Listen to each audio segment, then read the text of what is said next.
Miqueias, capítulo 5, versículo 1 ao versículo 6, diz assim a palavra do Senhor: Agora ajuntam-te em tropas, ó filha de tropas, por se há sítio contra nós, ferirão com a vara a face do juiz de Israel. E tu, Belém Efrata, pequena demais para figurar como grupo de milhares de Judá, de ti me sairá o que há de reinar em Israel, e cujas origens são desde os tempos antigos, desde os dias da eternidade. Portanto, o Senhor os entregará até o tempo em que está em dores tiver dado à luz. Então o restante de seus irmãos voltará aos filhos de Israel. Ele se manterá firme e apacentará o povo na força do Senhor, na majestade do nome do Senhor seu Deus, e eles habitarão seguros, porque agora será ele engrandecido até os confins da terra. Esta será a nossa paz. Quando a Síria vier à nossa terra, e quando passar sobre os nossos palácios, levantaremos contra ela 7 pastores e 8 príncipes dentre os homens. Estes consumirão a terra da Síria, a espada, e a terra de Nimrod, dentro de suas próprias portas. Assim nos livrará da Síria, quando esta vier à nossa terra e pisar os nossos limites. Irmãos, esse texto, ele, como já visto, ele é o texto citado no texto que nós lemos essa manhã na liturgia, né? O texto citado ali no palácio de Herodes pelos principais sacerdotes e pelos escribas. E a gente vai ver o motivo dessa citação acontecer em Mateus, mas antes permitam-me apenas recapitular o que nós vimos no sermão passado, né? No sermão passado, ao olharmos para Isaías capítulo 9, versos 6 e 7, nós aprendemos mais sobre o descendente real. Esse descendente, né, que teria humanidade, seria homem, de fato, verdadeiro homem, que seria divino, sendo verdadeiro Deus, né, o Cristo, e também nós aprendemos mais sobre a sua obra eterna, como a obra de Cristo ela alcança o seu povo, alcança a sua igreja, nos dando vida eterna e libertação do cativeiro do pecado. E nós aprendemos então 3 coisas importantes nesses 3 aspectos, né, a respeito da humanidade, da divindade e da obra de Cristo, da obra eterna de Cristo. Nós aprendemos 3 coisas. Primeiro, que essa obra de Cristo, ela selou a paz. Ela fez paz entre nós e o nosso Deus. Ele nos justificou, né? A palavra justificação é declaração de justiça.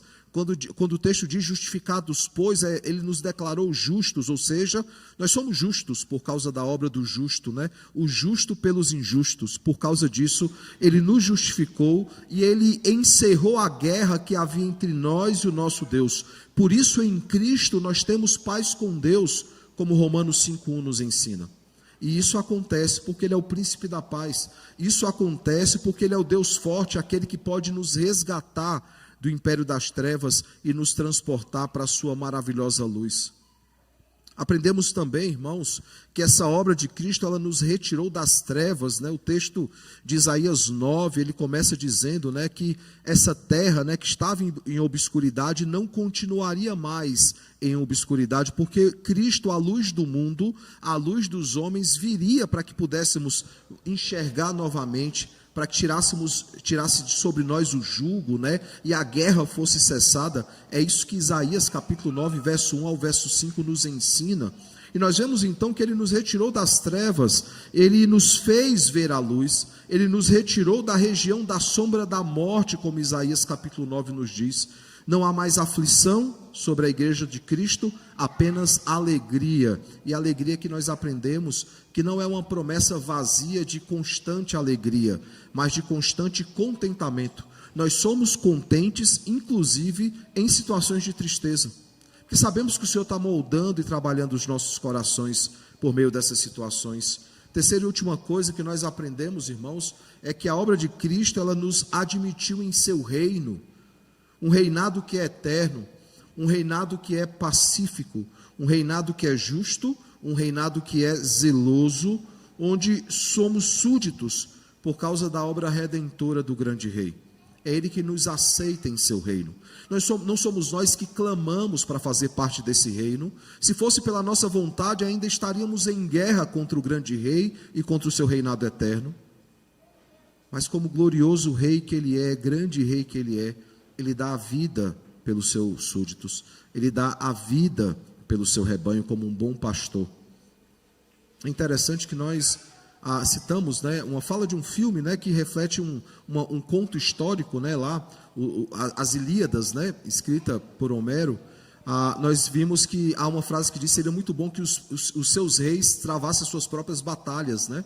E Cristo é o rei que trava a batalha pelo seu povo, não a sua batalha, ele trava a batalha pelo seu povo. Ninguém precisa travar essa batalha, porque ele é o vitorioso rei que assumiu em nosso lugar. E nós ficamos então com a pergunta, né? Nós estamos alegres, de fato, somos contentes com esse descendente real? Hoje nós iremos falar do descendente de Belém. E ao falarmos do descendente de Belém, nós falaremos sobre o último texto a respeito do primeiro advento. A partir do próximo domingo, nós olharemos então para o segundo advento, que é a segunda vinda de Cristo. E para aqueles que se prendem, né, ao calendário litúrgico, sabem que hoje é o primeiro domingo do advento, né? É quando começa-se a contagem regressiva para o nascimento de Cristo. As tradições antigas, né, colocavam velas nas casas, e a cada semana do advento acendia uma vela. E na última semana a casa estava toda iluminada, dizendo que chegou finalmente a luz dos homens, né? Então há esses aspectos históricos, mas não é por isso que hoje nós iremos falar sobre o primeiro advento. Foi apenas uma coincidência de calendário, tá bom, irmãos? Hoje nós falaremos então sobre o descendente de Belém. E como nós já vimos, irmãos, os profetas, eles estão divididos em 3 categorias.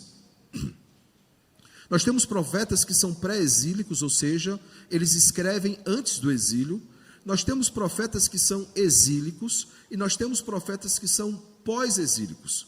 Há profetas que são pré-exílicos e exílicos. Alguns são pouco exílico e pós-exílico. Não há os 3, porque há um exílio aí de 70 anos. Então não haveria como um profeta escrever durante tanto tempo da preparação do exílio, no exílio e no pós-exílio. Miqueias, ele é um profeta pré-exílico.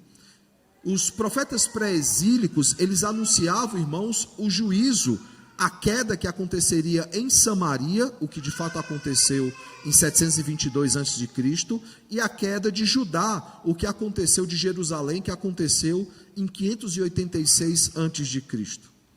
E esses profetas pré-exílicos, eles chamavam o povo ao arrependimento, ao mesmo tempo que eles anunciavam o iminente cativeiro que aconteceria contra o norte, por meio da Assíria, e contra o sul, por meio da Babilônia.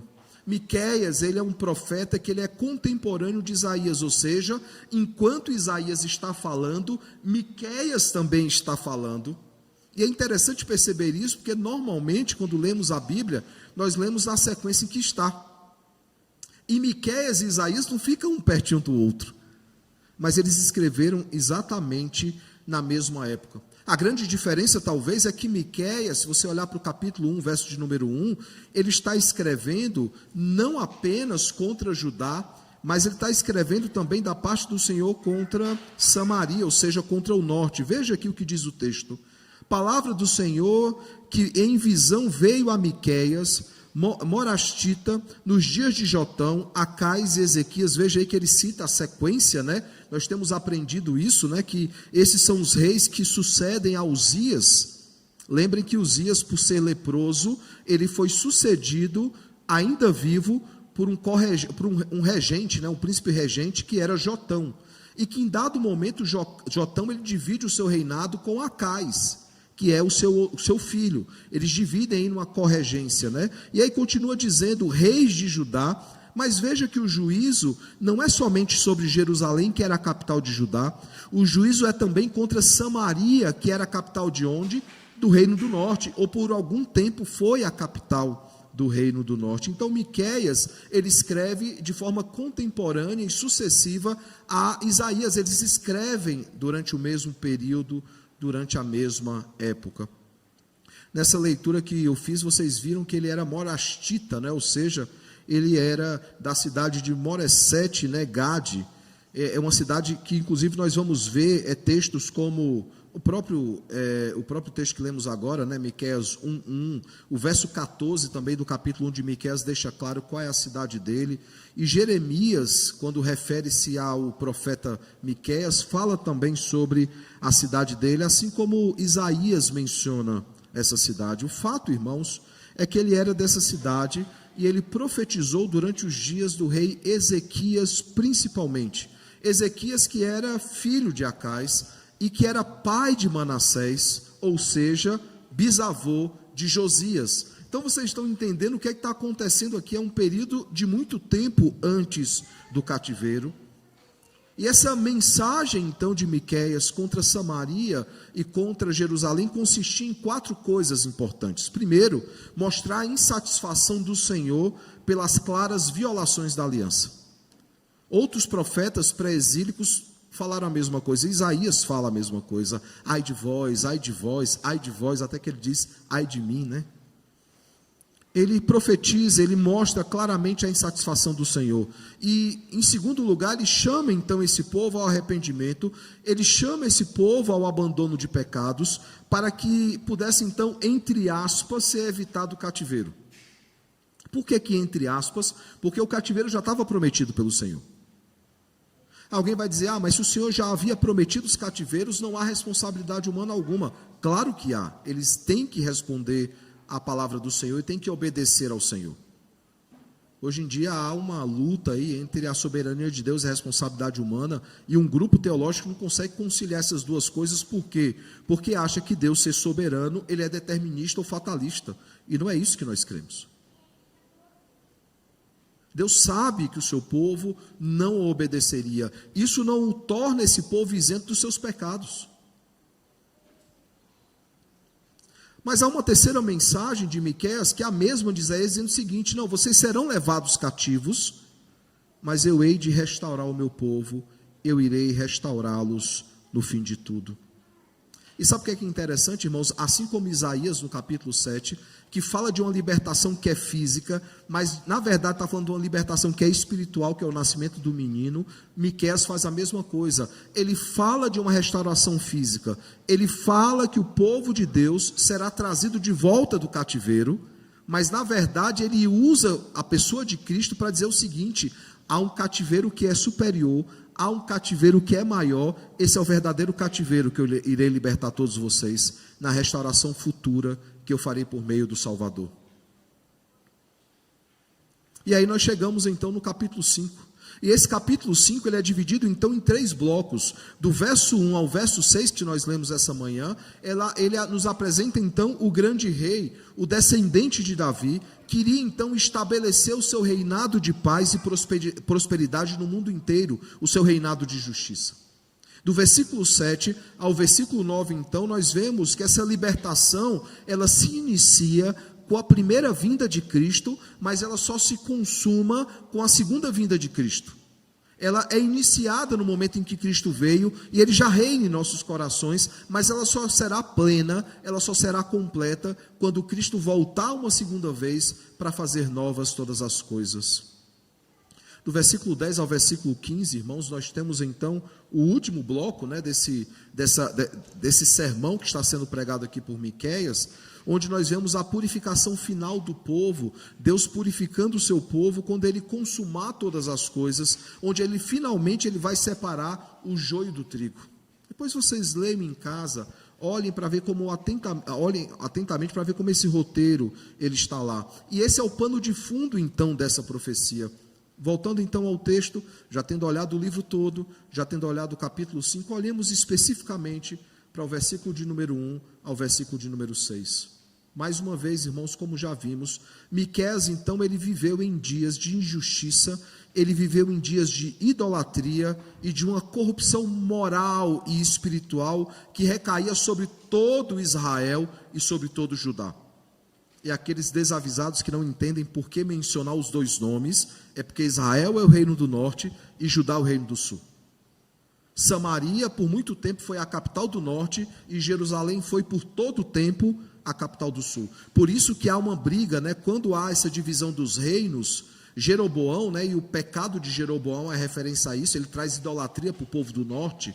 Ele começa a fazer poste ídolos, e o local de adoração que ele estabelece, já que ele não pode ir mais a Jerusalém, ele estabelece Samaria. Por isso a pergunta da mulher samaritana: onde é a verdadeira adoração? Em Samaria ou em Jerusalém?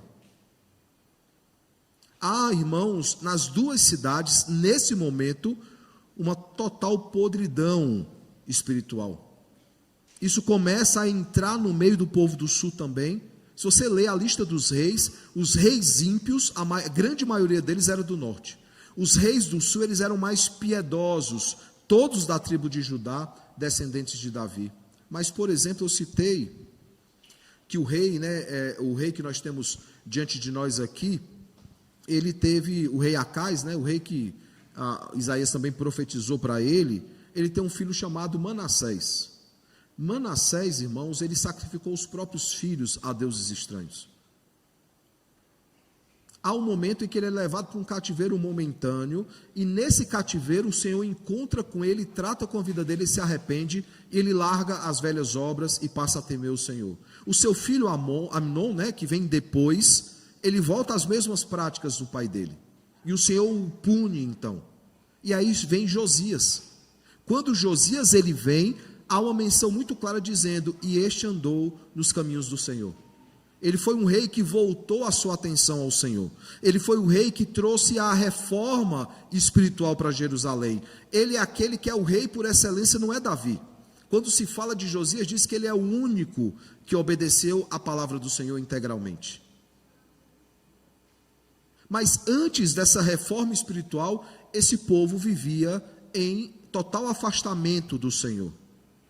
Como vimos então, os pré-exílicos que chamam ao arrependimento, Miqueias chama esse povo ao arrependimento. Em meio a toda essa decadência, a toda essa corrupção, a esse distanciamento do Senhor, Miqueias então, ele anuncia o juízo de Deus. Mas é interessante que no meio do juízo de Deus, ele também anuncia a libertação, a restauração do povo. E tu, Belém Efrata, pequena demais para figurar como grupo de milhares de Judá, ou seja, uma cidadezinha pequena. Você imagina aí, a menor cidade do estado de São Paulo seria mais ou menos Belém. Para figurar como grupo de milhares de Judá, de ti me sairá o que há de reinar em Israel, e cujas origens são desde os tempos antigos, desde os dias da eternidade. Essa profecia, irmãos, é a mais direta a respeito de onde Jesus deveria nascer. Tanto ela é a mais direta, que quando os magos do Oriente, eles perguntam onde havia nascido o rei, Herodes pede então que os principais sacerdotes, que os escribas, eles pesquisassem nos rolos, não havia a facilidade que nós temos hoje, pesquisassem então nos rolos, quando se deu essa profecia. E como bons judeus, eles sabiam que era em Miqueias. E eles vão lá em Miqueias, eles começam a folhear Miqueias e diz exatamente: Miqueias disse que o local seria Belém. Essa é a resposta ao questionamento dos magos, como nós vimos na leitura inicial de hoje, em Mateus capítulo 2, verso 4 ao verso 8. Veja que essa então é uma das profecias mais importantes do Antigo Testamento. Essa é uma das profecias mais precisas do Antigo Testamento. Todas elas são, mas ela fala inclusive onde ele haveria de nascer, e essa é a profecia que nós vamos meditar essa manhã. Eu pergunto então, o que é que essa profecia ela nos ensina? O que é que ela traz para todos nós? A primeira coisa, irmãos, é que ela ensina sobre o plano soberano, sobre o plano do Senhor a respeito do descendente de Belém. E tu, Belém Efrata, pequena demais para figurar como grupo de milhares de Judá, de ti me sairá o que há de reinar em Israel. Aparentemente, Deus escolheu a cidade mais improvável para que o rei nascesse, para que Cristo nascesse. Ele poderia ter nascido em Jerusalém, ele poderia ter nascido em outras cidades estratégicas, ele escolhe Belém. Mas o que é que Belém tem de especial? Perguntei às crianças, então crianças anotem, O que é que Belém tem de especial? Porque em Belém nasceu um outro rei. Que rei foi esse? Davi. Davi, ele é da cidade de Belém. E sabe por que é interessante, irmãos? A cidade de Belém, ela liga Jesus diretamente com Davi. Porque em toda a dinastia davídica, apenas 2 reis nasceram em Belém: Davi e Jesus. Vê que interessante isso. É onde tudo começa e é onde tudo termina.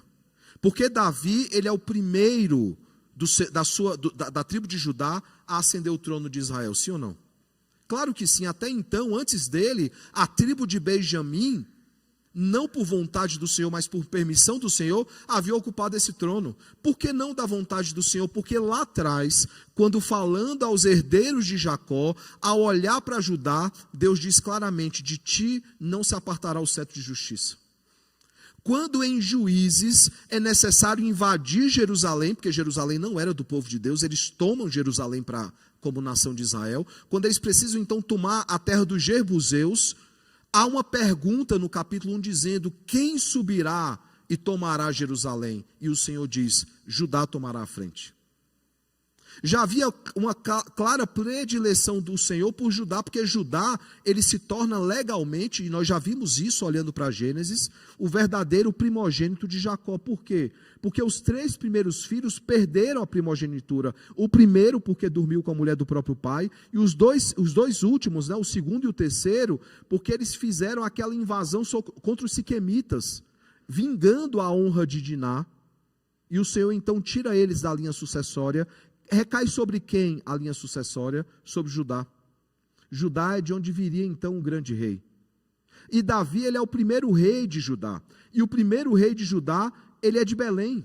E o último e eterno rei de Judá, que é Jesus Cristo, também é de Belém. Perceba que não é, irmãos, uma escolha aleatória. O primeiro e o último nasceram em Belém. Além de declarar, irmãos, mais uma vez, a humanidade de Cristo. Por que a humanidade de Cristo? Porque se ele nasce numa cidade, ele vem de uma tribo, ele é um menino de fato. Ele não é um homem que brotou, ele não é uma teofania como aconteceu no Antigo Testamento, ou seja, quando Cristo aparece, não encarnado ainda, mas visivelmente ele é visto por Abraão, ele é visto por Gideão, ele é visto por Manoá, o pai de Sansão, ele é visto por outras pessoas.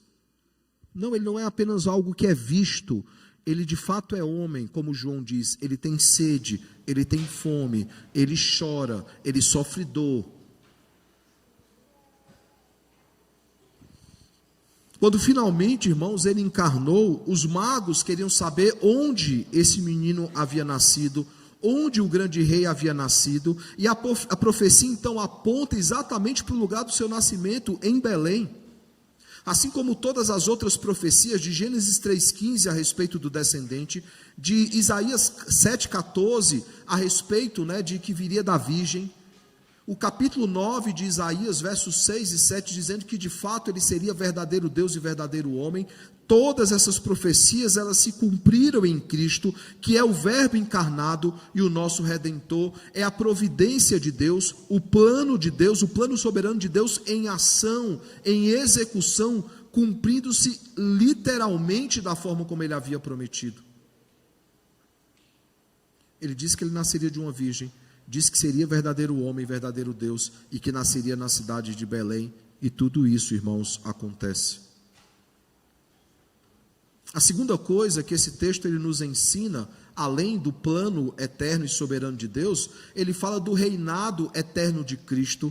Veja a continuação do verso 2: de ti me sairá o que há de reinar em Israel. Aí veja aí as expressões que são usadas, e cujas origens são desde os tempos antigos, desde os dias da eternidade. Esse reinado, irmãos, ele é um reinado que é eterno. E veja que aqui Miqueias descreve esse rei que nasceria, ou seja, ele de fato é humano, verdadeiro homem, mas também ele é um rei eterno, verdadeiro Deus. Ele aponta para a humanidade e para a divindade de Cristo. É óbvio que Cristo não tem origem em Belém. É óbvio que Cristo não passa a existir quando ele nasce em Belém. Não, irmãos. Ele existe desde os tempos antigos, desde os dias da eternidade, diferentemente de outros reis que ocuparam o trono de Israel, que assentaram no trono em Jerusalém. esse rei, por mais que ele se manifeste ou que ele encarne em Belém, ele é um rei que existe eternamente. O Filho de Deus, irmãos, ele não começou a existir em Belém, ele não foi um mero homem, como alguns tentam dizer. É em Belém que ele entrou no tempo diretamente da eternidade. É em Belém que ele sai do kairós de Deus, do tempo de Deus, que é acronológico, né? Que é atemporal, e ele entra então no cronos, que é temporal. É quando ele passa a ter idade, é quando ele passa a envelhecer, porque ele encarnou, ele é um bebê, ele se torna um menino, ele já é adolescente, ele é um jovem, ele é adulto. Ele passa pelas fases que um verdadeiro homem passou, mas a sua origem não está em Belém, a sua origem está na eternidade. Ele sempre existiu. A sua encarnação só o põe dentro da história. Veja o que é que diz 2 Timóteo capítulo 1, verso 9 e verso 10, que nos salvou e nos chamou com santa vocação, não segundo as nossas obras, mas conforme a sua própria determinação e graça que nos foi dada em Cristo Jesus antes dos tempos eternos e manifestada agora pelo aparecimento de nosso Salvador Cristo Jesus. Ele sempre existiu, irmãos.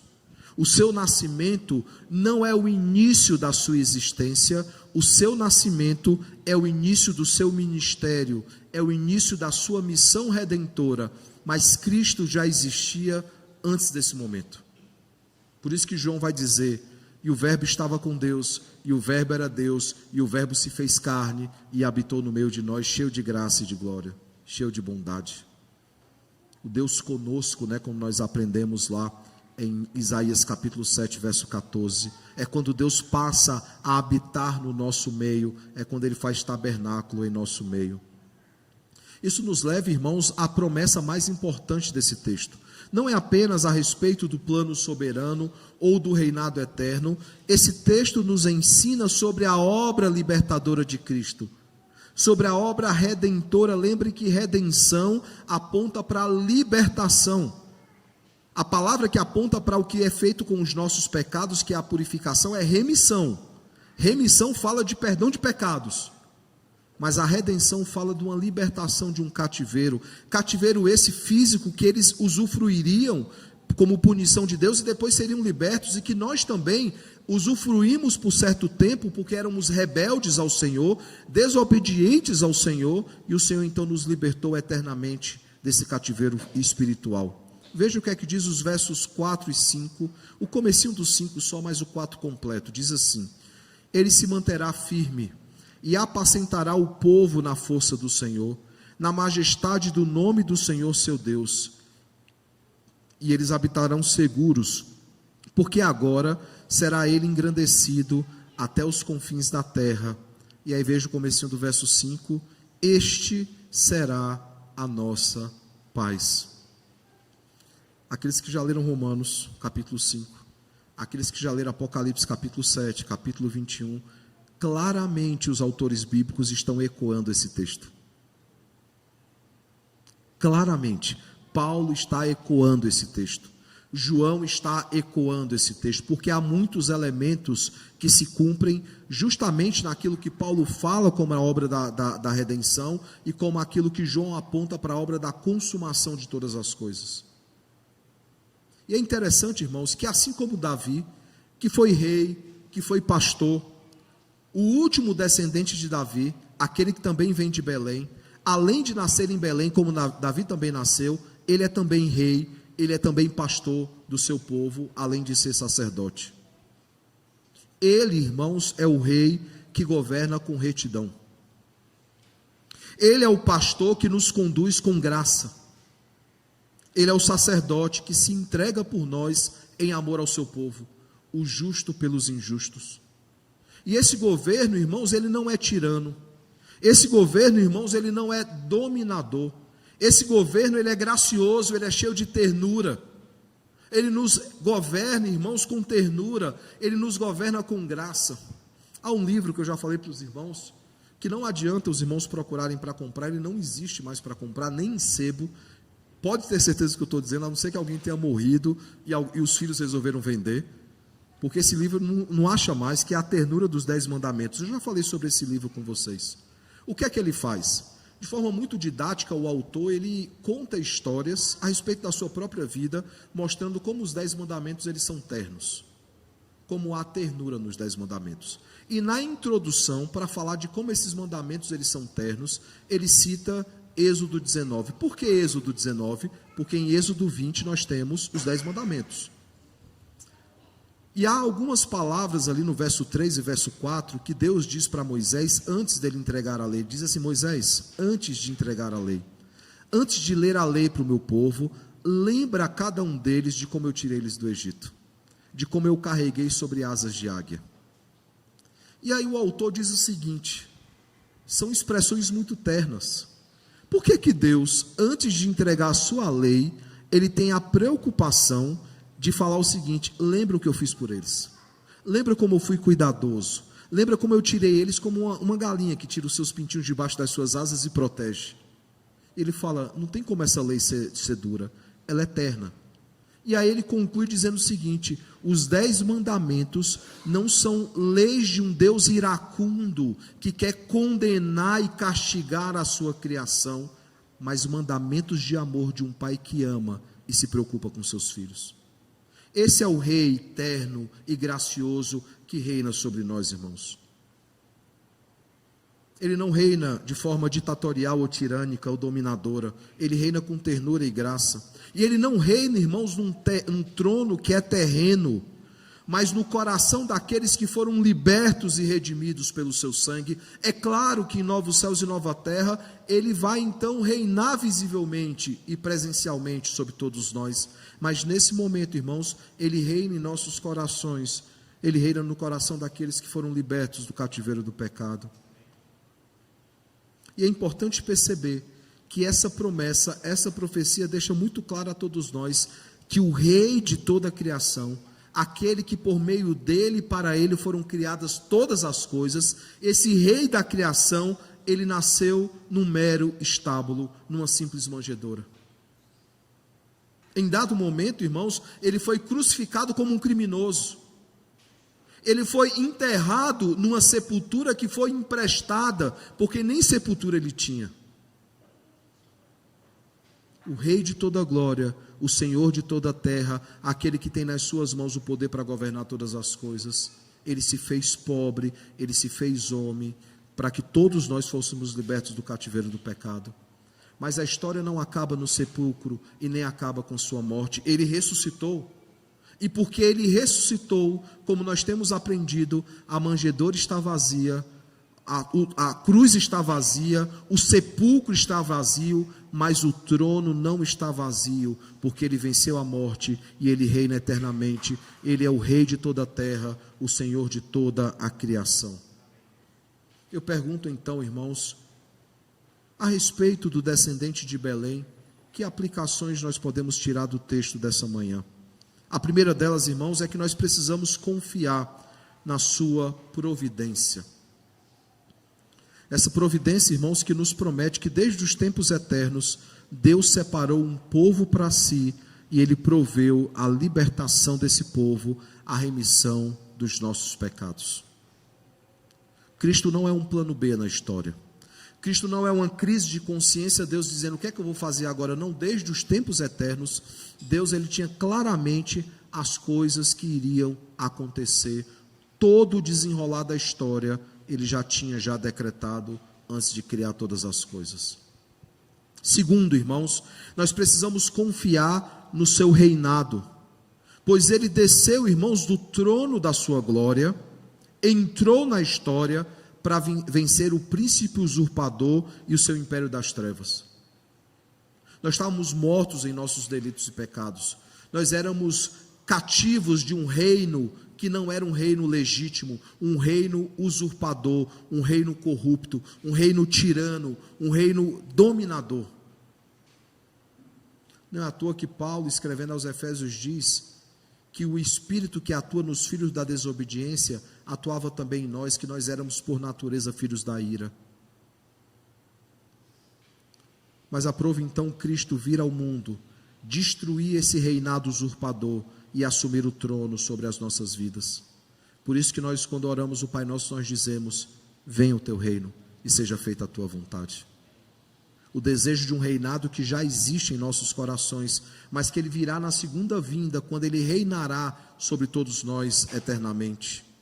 Terceira e última coisa, irmãos, nós precisamos confiar na sua providência, nós precisamos confiar no seu reinado, acima de tudo e graciosamente, claro, nós precisamos confiar na sua obra redentora, irmãos. Essa obra redentora que libertou o seu povo, essa obra redentora que nos libertou para nos apacentar, para nos fazer habitar seguros e totalmente em paz com Deus. Apocalipse capítulo 7, a partir do verso 15, diz isso para todos nós: que ele estenderá sobre nós o seu tabernáculo, ele apacentará o seu povo, ele nos guiará para as águas de descanso. Mais uma vez, eu não sei se vocês fazem esse exercício, né? Eu gosto de olhar para um texto, e claro, à medida que você vai lendo a Bíblia, alguns textos ficam mais claros na sua mente, na sua memória, né? Quando eu olho para essa expressão, ele nos guiará para as águas de descanso, eu lembro de dois textos. Eu lembro de Salmo 23, que não há como não lembrar, que diz que ele nos leva às águas de descanso, mas ao mesmo tempo também passamos pelo vale da sombra da morte. Só que na profecia de Isaías capítulo 9, ele diz o seguinte: nós não andaremos mais no vale da sombra da morte. Então, quando o Apocalipse ele conclui João, aqueles que estão assistindo a classe de catecúmenos, fica o convite, tivemos a primeira aula online quarta-feira, né? É a forma de alcançar todo mundo, né? Eu deixei isso muito claro. João, ele está o tempo todo citando outros textos da Bíblia. Como ele é o último a escrever, é como se ele fechasse tudo. Ele fala: peraí, aqui é a revelação final do Senhor, claro, inspirado por Deus, vamos amarrar tudo aqui e mostrar como a Bíblia toda está falando a mesma coisa. E João, ele vai mostrando como cada profecia conversa entre si. E é claro, irmãos, que a obra redentora e o texto de Miqueias aponta para o desfecho de todas as coisas. Como eu disse, né, quando nós lemos o texto, o verso 4 e o verso 5, Paulo se refere a ele, João se refere a ele, Pedro, quando fala em novos céus e nova terra, se refere a ele. Isso nos leva então, irmãos, à pergunta final de hoje. Nós celebramos o grande rei? Eu não estou perguntando no Natal. Eu sei que no Natal a gente lembra. Mas todos os dias, quando nós acordamos e as misericórdias do Senhor foram mais uma vez renovadas sobre nós, nós damos glórias ao Senhor por tão grande salvação e tão grande sacrifício? Ou nós só agradecemos o Senhor quando as coisas dão certo? Ou só recorremos ao Senhor quando as coisas estão difíceis? Não, irmãos, nós devemos estar constantemente, né, como temos repetido a expressão coram Deo, né, constantemente diante de Deus. Esse é um dos temas da reforma, né? A igreja precisa estar coram Deo, ou seja, diante de Deus. Constantemente estamos diante do Senhor. Eu pergunto então, irmãos, nós celebramos o grande rei? Que o bom e eterno Deus, irmãos, nos ajude a descansar na sua providência. Que o bom e eterno Deus, irmãos, nos ajude a nos sujeitar ao seu reinado. Ele não é apenas o nosso Salvador, ele é acima de tudo o Senhor das nossas almas, o dono das nossas vidas. Que o Senhor nos ajude, irmãos, a nos alegrar na obra da redenção, na obra redentora, nos alegrar por tão grande salvação e por tão grande sacrifício. Porque ele morreu por nós quando nós ainda éramos inimigos dele. Ele morreu por nós quando ainda nós estávamos em guerra. Qualquer rei destruiria os exércitos inimigos, mas aprove a ele nos resgatar, nos libertar, nos tirar do cativeiro das trevas e nos transportar para a sua maravilhosa luz. Por isso, irmãos, o descendente de Belém, o rei de toda glória, ele é digno de todo o nosso louvor e de toda a nossa adoração, não apenas em novembro ou dezembro, nem sequer no dia de Natal. Todos os domingos, todos os dias nós devemos celebrar o seu nascimento, a sua morte e a sua ressurreição, na expectativa da sua segunda vinda, quando ele fará nova todas as coisas e nos trará para o seu reinado eterno, onde não haverá mais choro, nem dor, nem ranger de dentes, nem tristeza, nem nada. Nós estaremos com o Senhor no dia eterno, no reinado eterno de Cristo, reinando eternamente com ele.